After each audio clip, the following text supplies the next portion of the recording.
ओम तत्सत। श्री गणेशाय नमः। श्रीमद्भागवत महापुराणम द्वितीयः स्कंधः अथ प्रथमोऽध्यायः। पहला अध्याय ध्यान विधि और भगवान के विराट स्वरूप का वर्णन। ओम नमो भगवते वासुदेवाय। श्री सुखदेव जी ने कहा, परीक्षित, तुम्हारा लोकहित के लिए किया हुआ यह प्रश्न बहुत ही उत्तम है। मनुष्यों के लिए जितनी भी बातें सुनने, स्मरण करने या कीर्तन करने की हैं, उन सब में यह श्रेष्ठ है। आत्मज्ञानी महापुरुष ऐसे प्रश्न का बड़ा आदर करते हैं। राजेंद्र, जो गृहस्थ घर के काम धंधों में उलझे हुए हैं, अपने स्वरूप को नहीं जानते, उनके लिए हजारों बातें कहने, सुनने एवं सोचने करने की रहती हैं। उनकी सारी उम्र यों ही बीत जाती है। उनकी रात नींद या स्त्री प्रसंग से कटती है और दिन धन की हाय हाय या कुटुंबियों के भरण पोषण में समाप्त हो जाता है। संसार में जिन्हें अपना अत्यंत घनिष्ठ संबंधी कहा जाता है, वे शरीर, पुत्र, स्त्री आदि कुछ नहीं हैं, असत हैं। परंतु जीव उनके मोह में ऐसा पागल सा हो जाता है कि रात दिन उनको मृत्यु का ग्रास होते देखकर भी चेतता नहीं। इसलिए परीक्षित, जो अभय पद को प्राप्त करना चाहता है, उसे तो सर्वात्मा सर्वशक्तिमान भगवान श्री कृष्ण की ही लीलाओं का श्रवण, कीर्तन और स्मरण करना चाहिए। मनुष्य जन्म का यही इतना ही लाभ है कि चाहे जैसे हो, ज्ञान से, भक्ति से अथवा अपने धर्म की निष्ठा से जीवन को ऐसा बना लिया जाए कि मृत्यु के समय भगवान की स्मृति अवश्य बनी रहे। परीक्षित, जो निर्गुण स्वरूप में स्थित हैं एवं विधि निषेध की मर्यादा को लांघ चुके हैं, वे बड़े बड़े ऋषि मुनि भी प्रायः भगवान के अनंत कल्याणमय गुण गणों के वर्णन में रमे रहते हैं। द्वापर के अंत में इस भगवत रूप अथवा वेद तुल्य श्रीमद् भागवत नाम के महापुराण का अपने पिता श्री कृष्ण द्वैपायन से मैंने अध्ययन किया था। राजर्षि, मेरी निर्गुण स्वरूप परमात्मा में पूर्ण निष्ठा है।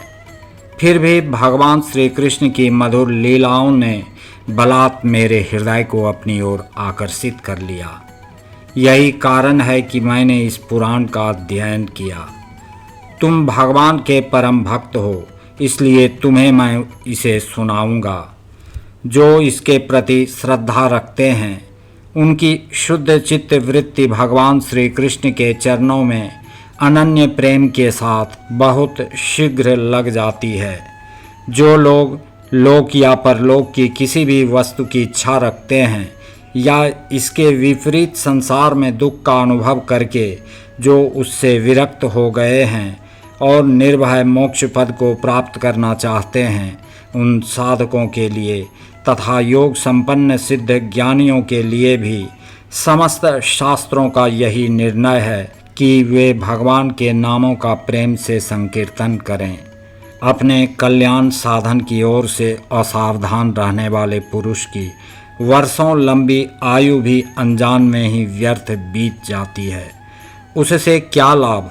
परीक्षित, अभी तो तुम्हारे जीवन की अवधि 7 दिन की है। इस बीच में ही तुम अपने परम कल्याण के लिए जो कुछ करना चाहिए सब कर लो। मृत्यु का समय आने पर मनुष्य घबराए नहीं। उसे चाहिए कि वह वैराग्य के शस्त्र से शरीर और उससे संबंध रखने वालों के प्रति ममता को काट डाले। धैर्य के साथ घर से निकलकर पवित्र तीर्थ के जल में स्नान करे और पवित्र तथा एकांत स्थान में विधि पूर्वक आसन लगाकर बैठ जाए। तत्पश्चात परम पवित्र ओम इन 3 मात्राओं से युक्त प्रणव का मन ही मन जप करे। प्राण वायु को वश में करके मन का दमन करे और एक क्षण के लिए भी प्रणव को ना भूले। बुद्धि की सहायता से मन के द्वारा इंद्रियों को उनके विषयों से हटा ले और कर्म की वासनाओं से चंचल हुए मन को विचार के द्वारा रोककर भगवान के मंगलमय रूप में लगाए। स्थिर चित्त से भगवान के श्री विग्रह में से किसी एक अंग का ध्यान करे।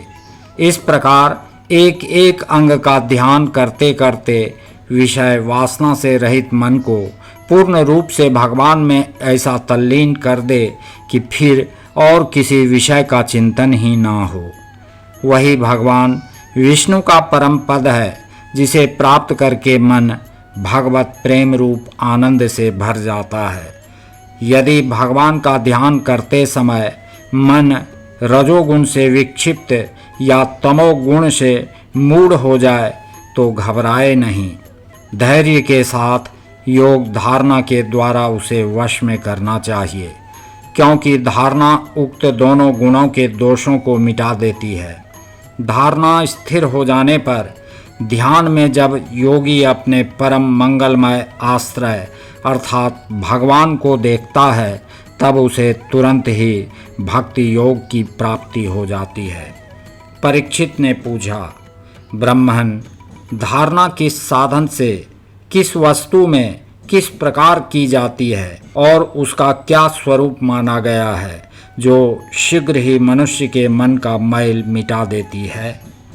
श्री सुखदेव जी ने कहा, परीक्षित, आसन, श्वास, आसक्ति और इंद्रियों पर विजय प्राप्त करके फिर बुद्धि के द्वारा मन को भगवान के स्थूल रूप में लगाना चाहिए। यह कार्य रूप संपूर्ण विश्व जो कुछ कभी था, है या होगा, सब का सब जिसमें दिख पड़ता है, वही भगवान का स्थूल से स्थूल और विराट शरीर है। जल, अग्नि, वायु, आकाश, अहंकार, महत्तत्व और प्रकृति, इन 7 आवरणों से घिरे हुए इस ब्रह्मांड शरीर में जो विराट पुरुष भगवान हैं, वे ही धारणा के आश्रय हैं। उन्हीं की धारणा की जाती है। तत्वज्ञ पुरुष उनका इस प्रकार वर्णन करते हैं।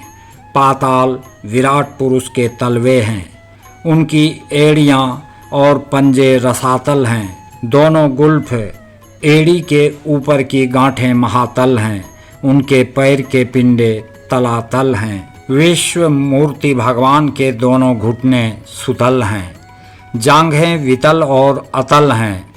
पेड़ू भूतल है और परीक्षित, उनके नाभि रूप सरोवर को ही आकाश कहते हैं।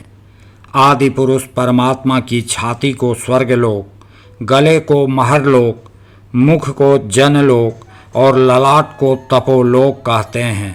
उन सहस्त्र सिर वाले भगवान का मस्तक समूह ही सत्यलोक है। इंद्रादि देवता उनकी भुजाएं हैं, दिशाएं कान और शब्द श्रवणेन्द्रिय हैं।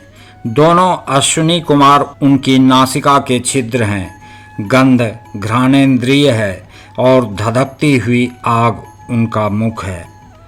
भगवान विष्णु के नेत्र अंतरिक्ष हैं, उनमें देखने की शक्ति सूर्य है। दोनों पलकें रात और दिन हैं। उनका भ्रू विलास ब्रह्मलोक है, तालु जल है और जिह्वा रस। वेदों को भगवान का ब्रह्मरंध्र कहते हैं और यम को दाढ़ें। सब प्रकार के स्नेह दांत हैं और उनकी जगन मोहिनी माया को ही उनकी मुस्कान कहते हैं। यह अनंत सृष्टि उसी माया का कटाक्ष विक्षेप है। लज्जा ऊपर का होठ और लोभ नीचे का होठ है। समुद्र कोख है और बड़े बड़े पर्वत उनकी हड्डियां हैं। राजन, विश्व मूर्ति विराट पुरुष की नाड़ियां नदियां हैं, वृक्ष रोम हैं, परम प्रबल वायु श्वास है, काल उनकी चाल है और गुणों का चक्कर चलाते रहना ही उनका कर्म है। परीक्षित, बादलों को उनके केश मानते हैं, संध्या उन अनंत का वस्त्र है। महात्माओं ने अव्यक्त अर्थात मूल प्रकृति को ही उनका हृदय बतलाया है और सब विकारों का खजाना उनका मन चंद्रमा कहा गया है। महत तत्व को सर्वात्मा भगवान का चित्त कहते हैं और रुद्र उनके अहंकार कहे गए हैं। घोड़े, खच्चर, ऊंट और हाथी उनके नख हैं।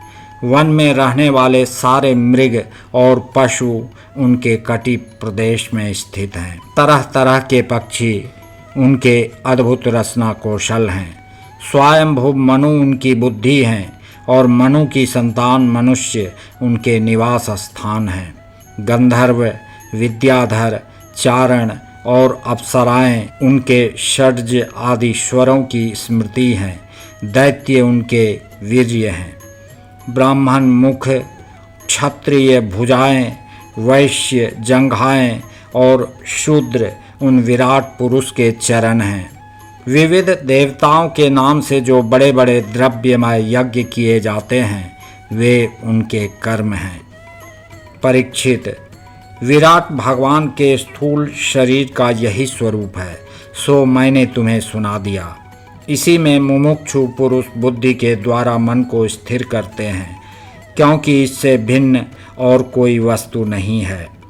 जैसे स्वप्न देखने वाला स्वप्नावस्था में अपने आप को ही विविध पदार्थों के रूप में देखता है, वैसे ही सबकी बुद्धि वृत्तियों के द्वारा सब कुछ अनुभव करने वाला सर्वांतर्यामी परमात्मा भी एक ही है। उन सत्य स्वरूप आनंद निधि भगवान का ही भजन करना चाहिए। अन्य किसी भी वस्तु में आसक्ति नहीं करनी चाहिए, क्योंकि यह आसक्ति जीव के अधः पतन का हेतु है।